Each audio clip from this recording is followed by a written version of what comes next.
I really wanted to talk to you this week because it's a difficult subject, this, for me as a white man to raise.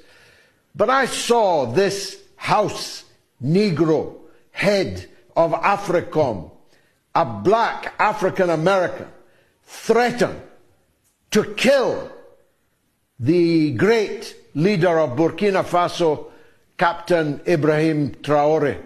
And it made me so mad I reached out for Nico House for a point of view on it. Did you see it? And what do you think of it? Yeah, absolutely. First of all, let me say congratulations, George, on all the success that you've been having.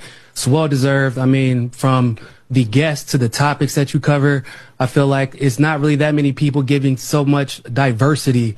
And I know that Piers Morgan is trying his best to copy you, but, you know, it doesn't quite hit the same when you're not as dedicated to the truth as a presenter as you are. So let me just say congratulations on that.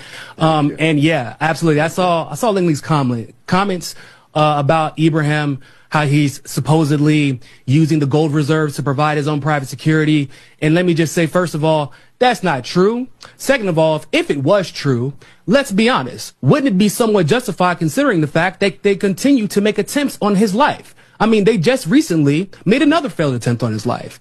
That's probably why they're upset and why they're now going out of their way to bring it to the attention of the national public to try and create this narrative, not unlike what we saw happen with Libya and Gaddafi, because Ibrahim has had that type of impact in West Africa when we're talking about not only uplifting Burkina Faso, but then uniting West African countries like Mali and Niger, so that they can combat Western imperialism and the NATO allies that try to oppress them.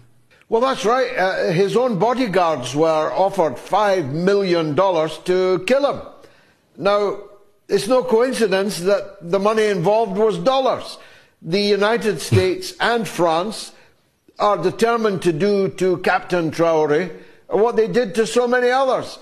In Burkina Faso, to the great Thomas Sankara, in the Congo, to the great Patrice Lumumba, and so many other leaders that they have dispensed with extreme prejudice because their own interests were threatened by an African leader who's actually governing in the interests of his own people and not of the empire.